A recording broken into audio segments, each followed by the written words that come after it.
An article published by The Independent this week has highlighted the rise of children seeking help against racist bullying. The article went on to say that more than 1,400 people and young people contacted Chatline for counseling about racist bullying in 2013, up to 69% in 2012. That's up 69% in 2012. There was also mention of cyberbullying and Islamophobia, which are some of the highest reported last year. I'm not joined by Berenice Miles, who's an education advisor and who previously carried out a major work for the government in the subject of bullying. I'm from Bristol, Alex Rakes, the Assistant Director of SARI, who stands for Stand Against Racism and Inequality. How are you doing? Hello. Hiya. Hello there. I'm Alex. Thanks for joining me. First, let me go on the national level. And Berenice, you did quite a lot of work on this subject previously, haven't you?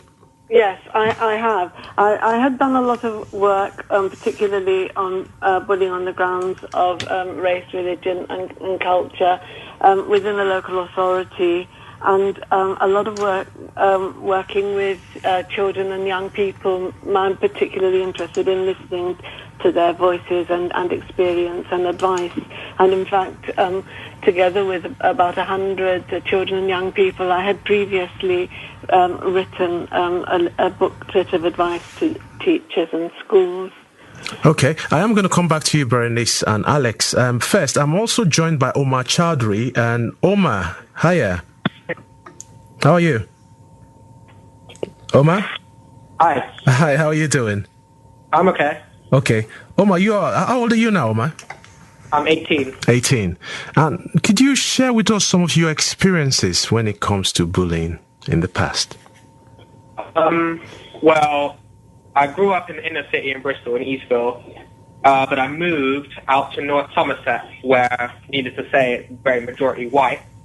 And me being Asian and Muslim, I was the first brown person any of the kids in my school had ever seen. So when it came to, I was 8 years old, there were 3 boys who were 3 years older than me, and they would push me around and, call me names, tell me to go back to my country, that sort of stuff.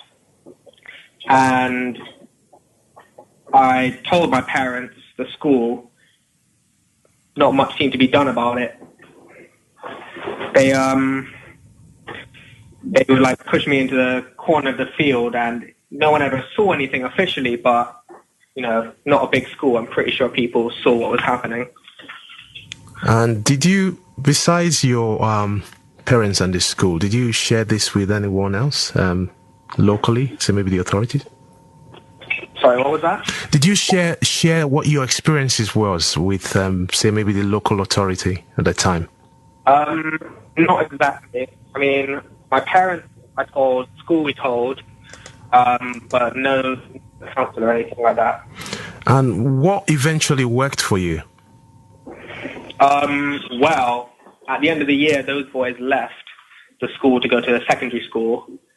That was partly the end of it, but really, I just got lucky in that they left at the end of the year. Nothing the school did ever really helped. Okay. Omar, if you just stay on the line for me while I talk to Alex from SARI, which is Stand Against Racism and Inequality. So, Alex, could you share with us some of the kind of complaints or the kind of issues around racism and bullying that you've encountered in the last few years?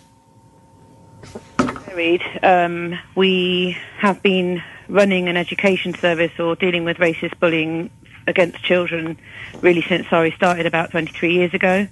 And also we support a lot of children who are actually within the families that are being targeted around, at home and on the streets and wherever else, that their parents get targeted, because very invariably where there's a family, there's children suffering. And the incidents are really varied. I mean, what Omar's described is obviously the most common thing, which is kids being pushed around, teased, bullied and verbally abused. And so often what we see is the children, that single child being targeted is often the child who doesn't get noticed, doesn't get anything done about it. And eventually they'll try and report it initially, as Omar said he did, and nothing happens. and eventually they react. Well, they either go down, they become very, very low, or they actually fight back and react, and that is noticed. That's always noticed. That single child that reacts is always noticed, and then the next thing you know, they're the one in trouble, and they're the one who the school are paying attention to, and then the school's telling the parents, well, actually, it's your child that's the problem, and that cycle is something we see over and over again.